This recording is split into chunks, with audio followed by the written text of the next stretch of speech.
नमस्कार। एक कहानी आपके बीच में रखना चाह रहा हूँ।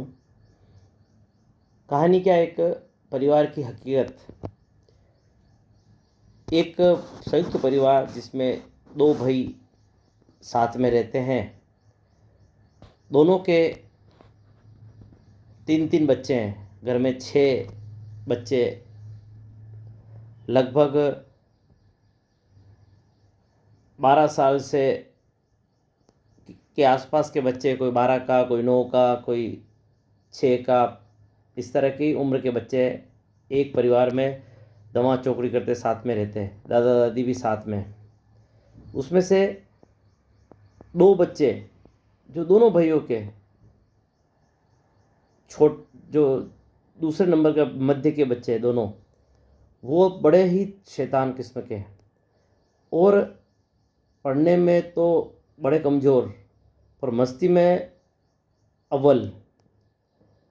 और अपनी मांगे कैसे मनवाना है उनको पता है। वो जब अपनी मांग मनवानी होती, चाहे उचित हो अनुचित हो, वो माँ बाप के सामने तांडव करते, धमाल करते, गुस्से में कई बार चीज़ें फेंक देते हैं। कई बार तो ऐसी स्थिति हो जाती है कि अपनी मांग को मनवाने के लिए अब मैं मम्मी खाना नहीं खाऊंगा, पापा खाना नहीं खाना छोड़ देते हैं। और पापा मम्मी इधर उधर जाते हैं तब फ्रिज में से थोड़ा सा कुछ निकाल कर खा लेते हैं, और पापा मम्मी जब आते हैं तब पलंग पे भूखे सो जाते हैं।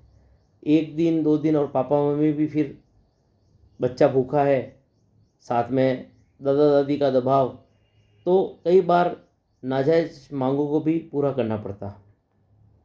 और घर के अंदर जो शरीफ बड़े बच्चे हैं, जो दोनों भाइयों के थे, पढ़ने में तीक्ष्ण, होशियार और बिल्कुल सरल प्रवृत्ति के, उनकी कई बार जायज़ मांगे भी अनसुनी रह जाती और इनकी नाजायज़ मांगे भी सुनी या पूरी हो जाती। मुझे लगता है कि इन्हीं परिवार के जो दो इन बच्चों की जो स्थिति है, वही आज हमारे देश के एक ग्रुप की है, जो वामपंथ के विचार से पोषित है और समाज को आगे बढ़ाने वाले जो भी विचार है, हमारे देश की साझा विरासत और संस्कृति है, उसको किस प्रकार छिन्न भिन्न करें, तोड़ें, और जो तय मापदंड है उसको कैसे तोड़कर आगे बढ़ें, अपनी मांगों को नाजायज तरीके से कैसे मनवाएं। यह आज के समय में एक ग्रुप का एक एजेंडा हो गया है। और उस एजेंडे को संभवतः जो इस परिवार के जो माता पिता ब्लैकमेल होकर नाजायज़ मांगों को पूरा करते थे, बस वही स्थिति इनकी भी हो गई है। आप देखो, अलगाव के लिए क्या क्या रचना चल रही है। लड़के लड़कियों के कपड़े पहनकर घूम रहे हैं, नाक में बाली, कान में बाली, साड़ी पहनकर घूम रहे हैं।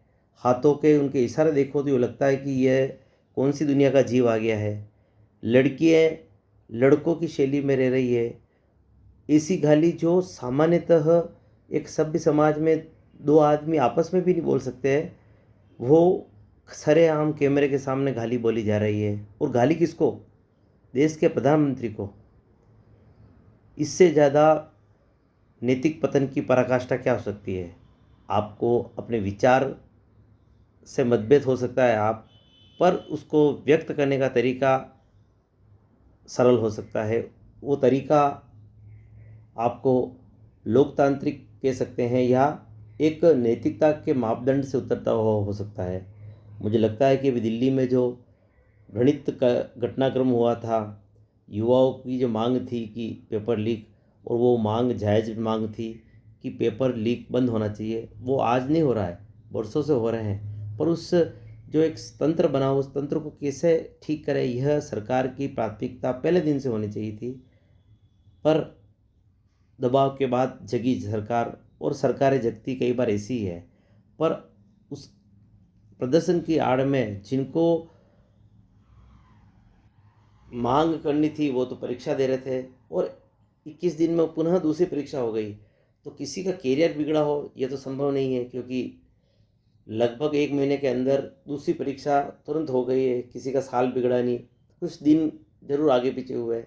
और जो तीक्ष्ण बुद्धि का बच्चा है, वो निश्चित रूप से पहले पेपर में जिसने अच्छा किया, दूसरे में भी अच्छा किया होगा।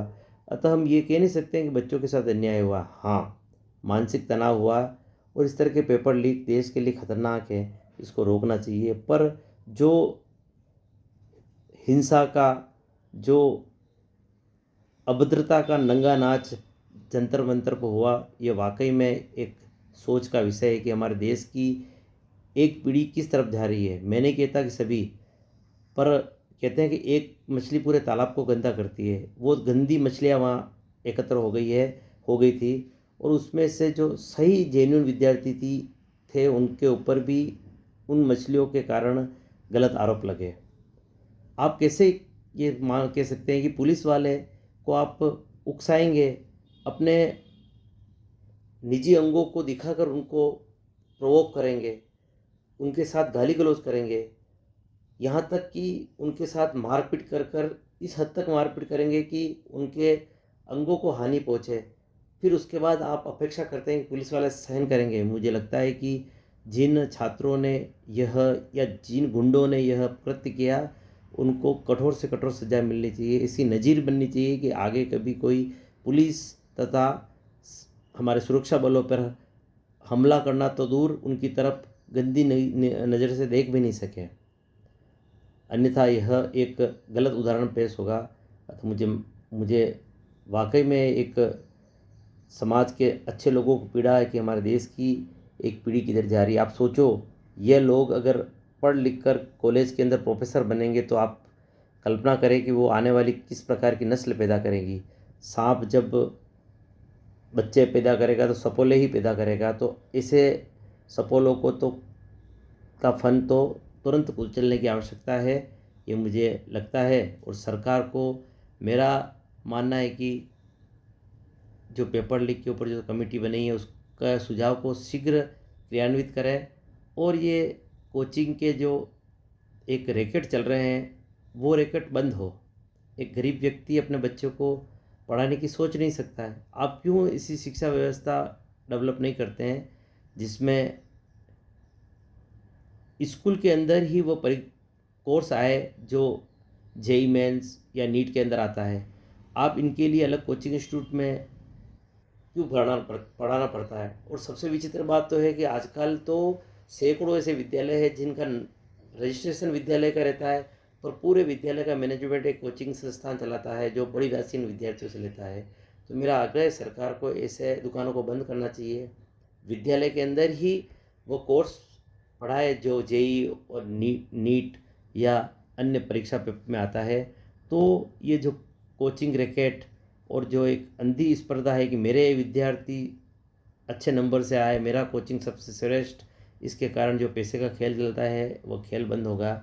और धर्मेंद्र प्रधान ने इस्तीफ़ा दिया, अच्छी बात है, पहले ही दे देना चाहिए था। जब यूजीसी का जो एक काला कानून उन्होंने बनाया, उस समय दे देना चाहिए था। पर आप सोचिए कि जो पेपर बनाने वाले बड़े बड़े प्रोफेसर हैं, वही इस भ्रष्टाचार में, खेल में शामिल हो, तो आप उसको ठीक कैसे करें। तो सबसे बड़ा तो समाज के जो नैतिक मापदंड है, मूल्यों को ऊपर उठाने की आवश्यकता है। और जो पढ़ाई हो रही है उसमें हम देखते हैं 4वीं 5वीं तक तो नैतिकता की पुस्तकें होती है, जब बच्चों को समझ ही नहीं होती है। और जब बड़ा होता है, उस समय जब नैतिक ज्ञान की सबसे बड़ी आवश्यकता होती है, उस समय नैतिकता की कोई पुस्तक नहीं होती है। मुझे लगता है कि सभी तरह के पाठ्यक्रम के बीच में एक नैतिकता की पुस्तक हो, और उस पुस्तक के प्रश्न का हल अनिवार्य हो, तब समाज में आने वाली पीढ़ी ठीक बनेगी। ये मेरा राय है। आप क्या इस बारे में क्या वक्तव्य है, कृपया बताएं। नमस्कार।